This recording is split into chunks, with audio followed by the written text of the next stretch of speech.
Hello friends. स्वागत है आपका हमारे YouTube चैनल आर के हिंदी कहानियों में। आज की कहानी है हर कोई सुधा की परवरिश पर दोष क्यों दे रहा था। सुधा बहुत ध्यान से टीवी धारावाहिक देख रही थी। सामने सोफे पर बैठे परेश अखबार पढ़ रहे थे। टीवी की ऊंची आवाज उनके कानों में भी पड़ रही थी। बीच बीच में अखबार से नजर हटाकर वो सुधा पर नजर डालते। सुधा के चेहरे पर चढ़ते उतरते भाव से साफ पता चल रहा था कि टीवी धारावाहिक का असर उसके दिमाग के साथ सीमित नहीं था, वरन उसके अंदर भी हलचल मचा रहा था। धारावाहिक की युवा नायिका अपनी मम्मी से सवाल जवाब कर रही थी और सुधा को उसके डायलॉग जरा भी पसंद नहीं आ रहे थे।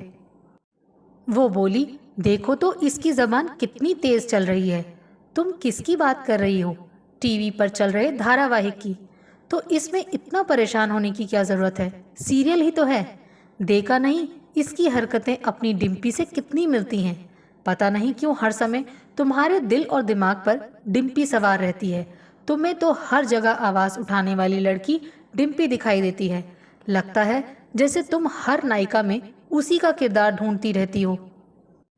वो काम ही ऐसा कर रही है, खानदान की इज्जत उतारकर रखना चाहती है। भले ही तुम्हें उसकी हरकतों पर एतराज ना हो, लेकिन मैं उसे लेकर बहुत परेशान हूँ। सुधा, डिम्पी जो करने जा रही है आज वो समाज में आम बात हो गई है। तुम्हारे लिए हो गई होगी, मेरे लिए नहीं। एक उच्च कुल की ब्राह्मण लड़की होकर वो जनजाति समाज के लड़के से शादी करना चाहती है और तुम्हें इसमें कोई बुराई नजर नहीं आ रही। राहुल बहुत समझदार है, उसका पूरा परिवार पढ़ा लिखा है।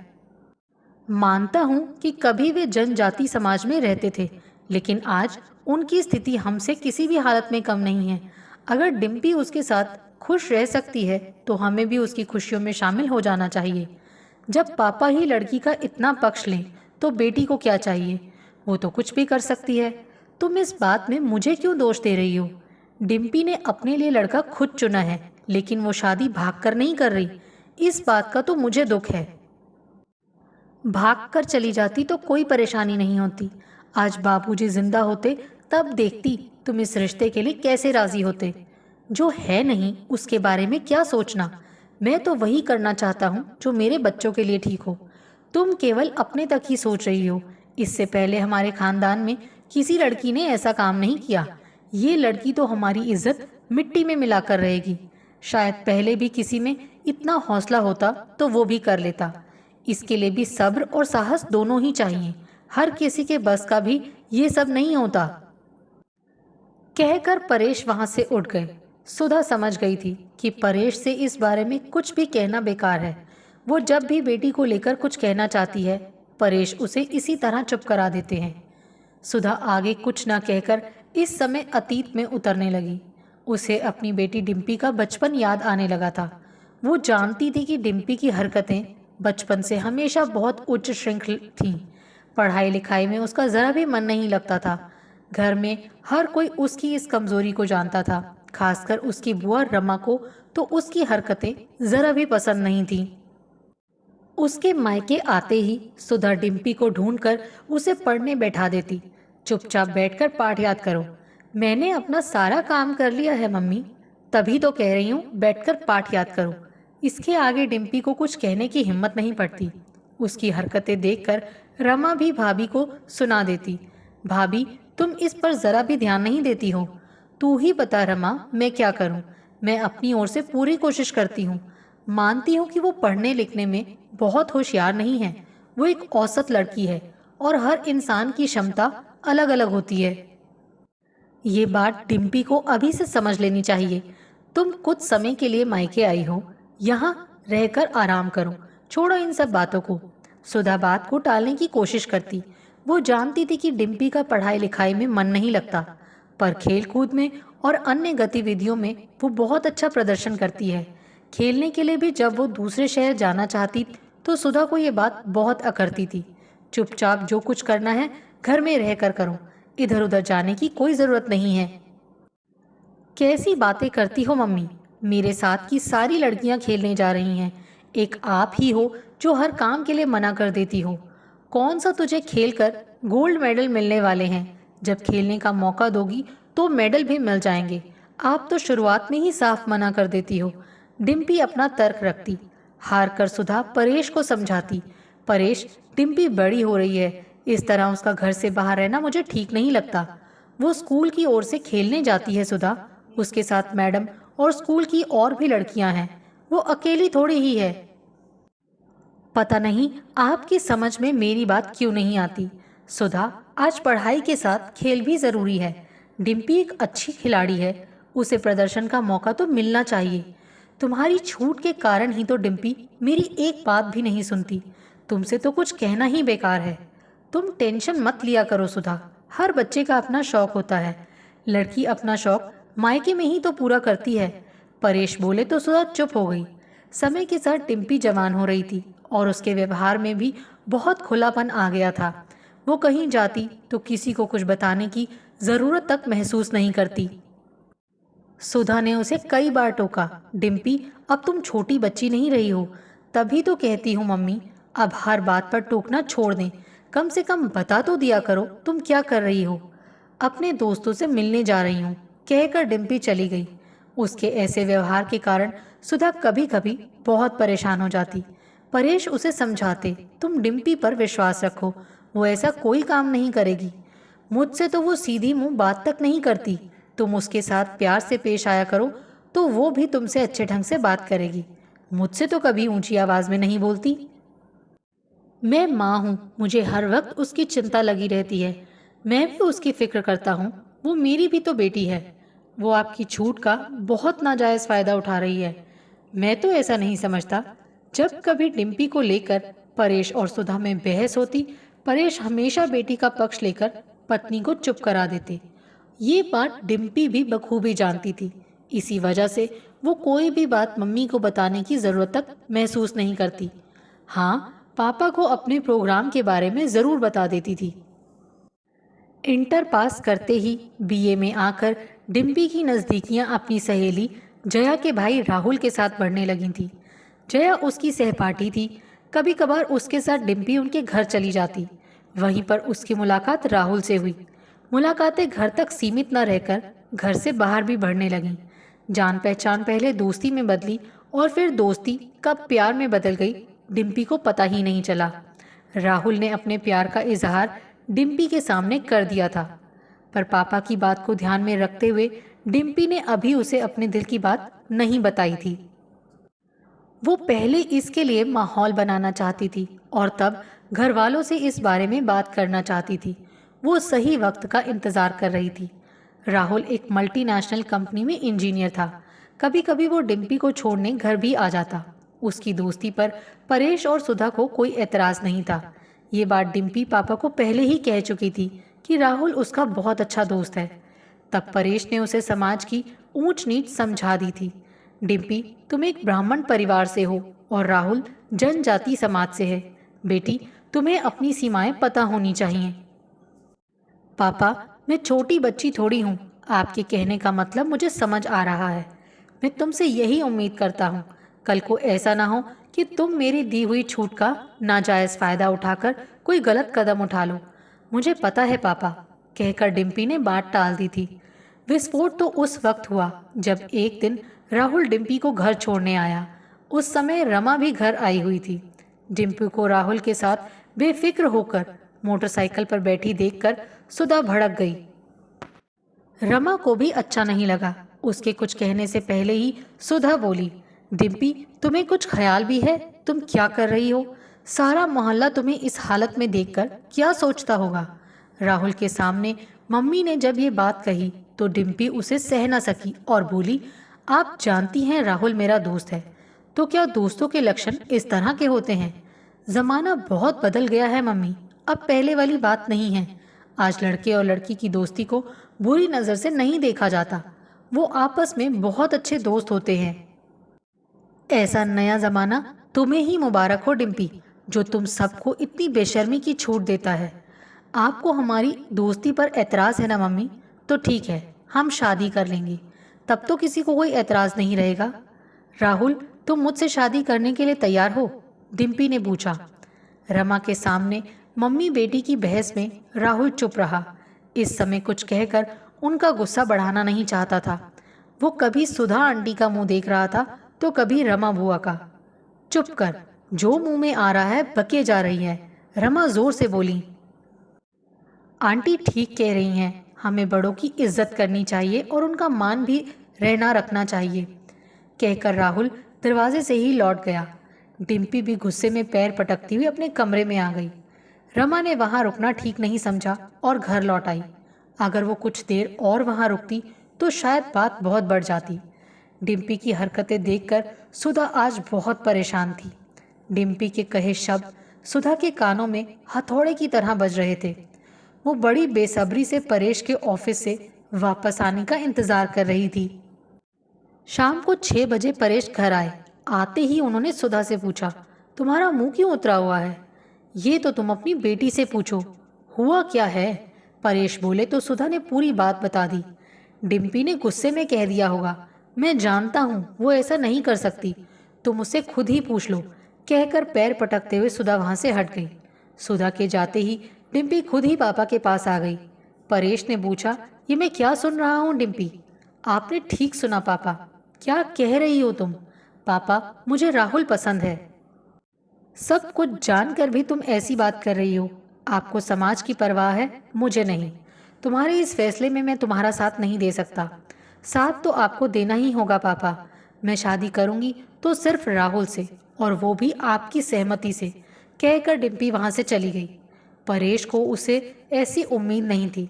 इतना सब होने पर भी परेश ने धैर्य नहीं खोया। सुधा बोली, सुन ली अपनी लाडली की बातें? परेश ने समझाया, हमें डिम्पी को कुछ समय देना चाहिए। हो सकता है उसने जज्बात में बहकर ऐसा कह दिया हो। मैं तो आपको शुरू से ही कह रही थी कि मुझे डिम्पी का राहुल से मेल जोल कतई पसंद नहीं है। मैंने उससे इस बारे में बात की थी। उसने राहुल को केवल अपना दोस्त बताया था। पता नहीं आप उसकी हर बात को आंख मूंद कर कैसे सच मान लेते हैं। तुम थोड़ा सब्र रखो सुधा, देख लेना एक दिन सब ठीक हो जाएगा। अब ठीक होने के लिए बचा ही क्या है? डिम्पी हमारी बेटी है, दुश्मन नहीं, लेकिन काम तो वो दुश्मनों से भी बुरा कर रही है, कहकर सुधा किचन में आ गई। उस दिन के बाद से राहुल कभी डिम्पी को छोड़ने घर नहीं आया। अक्सर डिम्पी ही उससे मिलने चली जाती। परेश ने डिम्पी को सोचने के लिए पूरा 1 साल इंतजार किया, लेकिन डिम्पी ने अपना फैसला नहीं बदला। पापा, मैं शादी करूंगी तो राहुल से। मैं इसकी इजाज़त नहीं दे सकता डिम्पी। तुम चाहो तो कोर्ट मैरिज कर सकती हो। पापा, मुझे ये सब करना होता तो बहुत पहले कर लेती। मैं चाहती हूँ कि आप सब मेरी खुशी में शामिल हों। मुझसे नहीं होगा बेटा। अपने बच्चों की खुशी से बढ़कर दुनिया में कोई और खुशी नहीं होती पापा। तुम्हारे इस फैसले से पूरा परिवार नाखुश है। मुझे उनकी नहीं, आपकी परवाह है पापा, कहकर डिम्पी वहां से चली गई। इस बारे में सुधा से उसकी पहले ही बहुत बहस हो गई थी। डिम्पी जानती थी कि यदि पापा मान गए तो मम्मी को उनकी बात माननी ही पड़ेगी। राहुल के घर वालों को इस रिश्ते पर ऐतराज नहीं था। उन सभी को डिम्पी बहुत पसंद थी। डिम्पी के घर में सामाजिक मर्यादाओं को लेकर अड़चन थी। परेश जानते थे कि अपनी बिरादरी में भी उन्हें राहुल जैसा नेक और सुलझा हुआ दामाद नहीं मिल सकता। डिम्पी ने हार नहीं मानी। परेश ने जब भी उसे समझाना चाहा, उसका एक ही जवाब होता, मैं राहुल के अलावा किसी और से शादी नहीं करूंगी। बेटी की जिद के आगे आखिर परेश और सुधा को झुकना पड़ा। रिश्तेदारी में बड़ी थू-थू हुई। बेटी की खुशी की खातिर परेश ने सादे समारोह में डिम्पी और राहुल की शादी करा दी। हर कोई सुधा की परवरिश को ही दोष दे रहा था, जिसमें बेटी को इतनी छूट दे रखी थी। अच्छे प्रतिष्ठित ब्राह्मण खानदान की बेटी इस तरीके से जनजाति परिवार में चली जाएगी, ये बात उनके गले से नीचे ही नहीं उतर रही थी। पीठ पीछे सब चटकारे लेकर बातें बना रहे थे। रमा के लिए भी ये सब सहन करना बहुत मुश्किल हो रहा था। रिश्तेदार परेश से तो कुछ ना कहते, लेकिन रमा को खूब सुनाकर चले जाते। रमा का मन इस शादी में शामिल होने का जरा भी नहीं था, मगर अमन की जिद के कारण रमा को भी इस शादी में शामिल होना पड़ा था। परेश ने कुछ गिने चुने लोगों को भी समारोह में बुलाया था। बिरादरी में बड़े दिनों तक इसकी चर्चा होती रही। धीरे धीरे सब चुप हो गए थे। डिम्पी राहुल के साथ बहुत खुश थी। अब सुधा भी अपनी नाराजगी भूलकर उनकी खुशियों में शामिल हो गई। लेकिन रमा को ये बात बहुत अखर रही थी कि डिम्पी ने अपनी बिरादरी से बाहर जाकर जनजाति समाज से ताल्लुक रखने वाले राहुल से शादी की। उसे अपने खानदान पर बहुत गुरूर था। डिम्पी ने राहुल को अपनाकर उसके खानदान के मान को ठेस पहुंचाई थी। जब कभी रमा इस बारे में सोचती तो उसे मन ही मन बहुत परेशानी होती। डिम्पी की शादी को पूरे 3 बरस हो गए थे। आज भी घर पर रमा से मिलने जो भी रिश्तेदार आता, वो किसी न किसी बहाने उसका जिक्र जरूर छेड़ देता। दोपहर में रमा के मामा आए थे। उन्होंने भी परेश और डिम्पी को लेकर रमा को काफी कुछ कहा। वो चुपचाप रही। कुछ बोलकर वो अपनी खिज मामा के सामने नहीं उतारना चाहती थी, लेकिन जब भी वो मायके जाती इस बात का जिक्र परेश भैया और सुधा भाभी से जरूर कर देती। रमा की जली कटी बातें वो एक कान से सुनकर दूसरे कान से निकाल देते। मामा जी के जाने के बाद रमा के दिमाग में बहुत देर तक मायके की घटनाएं चलचित्र की तरह घूमती रही और काफी समय तक वहां भटकने के बाद वो वर्तमान में लौट आई थी। अमन उसे आवाज दे रहे थे, कहाँ हो रमा? याद है, आज एक शादी के रिसेप्शन पर जाना है। मुझे याद है, लेकिन अभी तो उसमें बहुत समय है, कहकर रमा उठी और शादी में जाने की तैयारी करने लगी। सारी पुरानी बातों को झटक कर वो तैयार होने में व्यस्त हो गई। रात के 8 बजे दोनों घर से निकले। संयोग से वेडिंग पॉइंट में उनकी मुलाकात सबसे पहले परेश भैया और सुधा भाभी से हो गई। रमा ने पूछा, आप कब आई भाभी? बस अभी आई हूँ।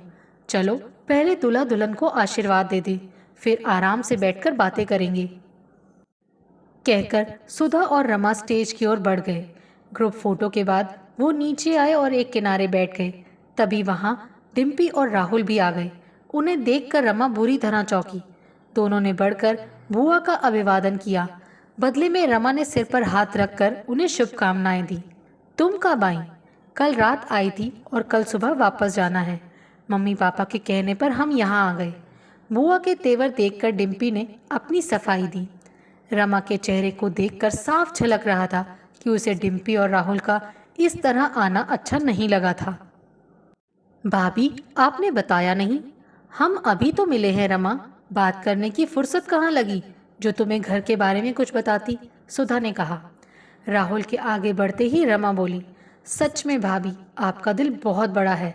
बच्चों के लिए दिल बड़ा रखना पड़ता है रमा। उनकी खुशी से बढ़कर हमारे लिए और कोई खुशी नहीं है। बातों का रुख अपनी ओर होता देख डिम्पी ने वहां रुकना ठीक नहीं समझा और वो बुआ और मम्मी के बीच से हटकर दूसरी ओर बढ़ गई।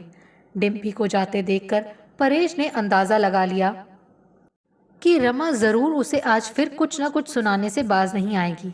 वो झट से रमा के पास पहुंच गए और बोले, मैं तुम्हारा ही इंतजार कर रहा था रमा। क्यों भैया? मेरे साथ आओ, आज मैं तुम्हें एक बहुत खास व्यक्ति से मिलाना चाहता हूँ। किससे भैया? तुम खुद ही देख लेना। परेश के आग्रह पर रमा उनके साथ चली गई। सुधा भी डिम्पी के साथ आ गई। परेश ने रमा को दीपक के सामने खड़ा कर दिया। कैसी हो रमा? दीपक ने पूछा। बरसों बाद उसे अचानक यूं अपने सामने देखकर रमा को अपनी आंखों में विश्वास नहीं हुआ। तुम अचानक यहाँ? अपने ऑफिस के सहयोगी की बेटी की शादी में आया हूँ। भाई साहब को देखकर मैंने तुम्हारे बारे में पूछा, उन्होंने तुमसे ही मिला दिया। तुम भाई साहब को कैसे जानते हो? मैंने तो तुम्हें कभी उनसे नहीं मिलाया। जरूरत इंसान से सब कुछ करा लेती है रमा, बस यही समझ लो, कहकर दीपक ने इस बात को यहीं पर खत्म कर दिया। वो दोनों बातें करने लगे। पुरानी यादों को ताज़ा करके दोनों ही भावुक हो गए थे। दीपक और रमा दोनों ग्रेजुएशन में एक साथ पढ़ते थे। रमा ब्राह्मण परिवार से और दीपक राजपूत खानदान से ताल्लुक रखते थे। दोनों एक दूसरे को बहुत पसंद करते थे। दीपक ने उसे जताया भी था, रमा, मुझे तुम बहुत पसंद हो। लेकिन रमा अपनी जबान से कभी उसे कह नहीं पाई कि वो भी उसे चाहती है। दीपक की दिली इच्छा थी कि वो दोनों अपनी जिंदगी एक साथ बिताएं।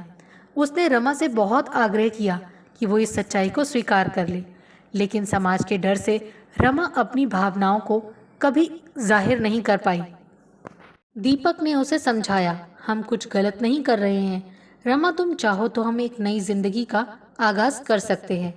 तुम तो मेरी पारिवारिक परिस्थितियों को जानते हो, बाबूजी शादी के लिए कभी राजी नहीं होंगे। रमा हर बार एक ही बात दोहरा देती। वो जानती थी कि बाबूजी के सामने उसकी पसंद का कोई मोल नहीं होगा। दीपक भी इतनी आसानी से हार मानने वाला नहीं था। रमा को पाने के लिए वो कुछ भी कर सकता था। बहुत सोच समझकर उसने अपनी इच्छा परेश भाई साहब से साझा की थी। परेश ने भी अपनी मजबूरी बता दी थी।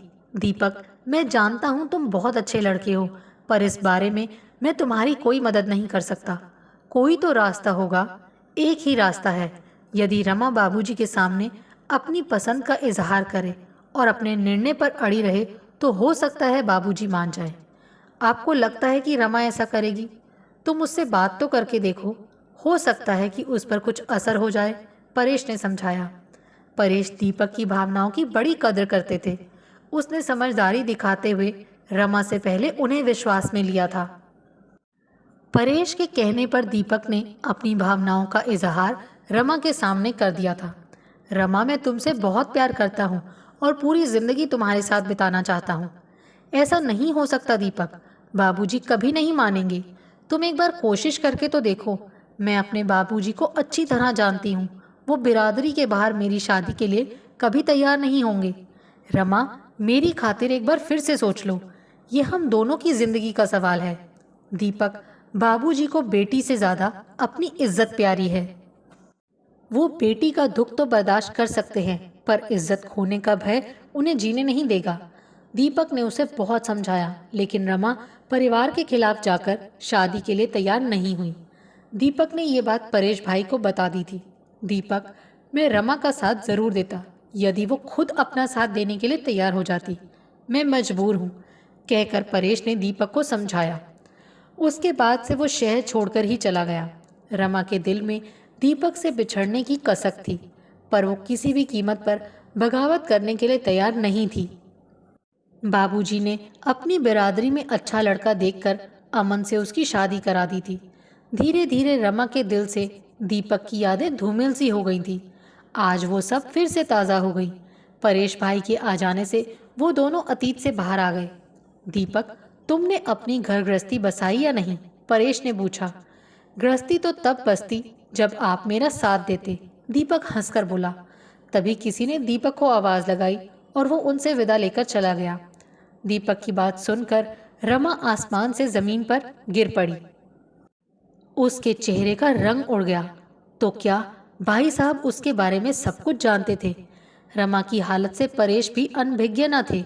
उसके सिर पर प्यार से हाथ फेरते हुए बोले, जो कुछ तुमने नहीं बताया मुझे वो सब दीपक ने बता दिया था। डिम्पी में मुझे हमेशा तुम ही नजर आती रही रमा। बस अंतर इतना था कि डिम्पी में साहस के साथ बात मनवाने का हौसला था। उसने बड़ी हिम्मत से सारी परिस्थिति का मुकाबला किया। आज हम सब खुश हैं। मुझे उसके निर्णय पर गर्व है। काश तुम भी इतनी हिम्मत दिखा पाती। भाई साहब, जो हो गया अब उस पर क्या पछताना। शायद वक्त को यही मंजूर था। रमा सिर झुकाकर बोली। इस समय उसमें इतना साहस नहीं था कि वो भाई साहब से गर्दन उठाकर बात कर पाती। आज वो अपने आप को डिम्पी के सामने बहुत छोटा महसूस कर रही थी। किसी तरह रमा ने भाई के साथ खाना खाया और भाभी और डिम्पी से मिले बगैर घर वापस लौट गई। अमन महसूस कर रहे थे कि रमा आज बहुत चुप चुप सी है। क्या हुआ रमा? कुछ नहीं। लगता है डिम्पी के कारण तुम्हारा मूड खराब हो गया, अमन ने झिझकते हुए कहा। उसे डर था कि कहीं डिम्पी का नाम सुनकर रमा भड़क न जाए। नहीं, ऐसी बात नहीं।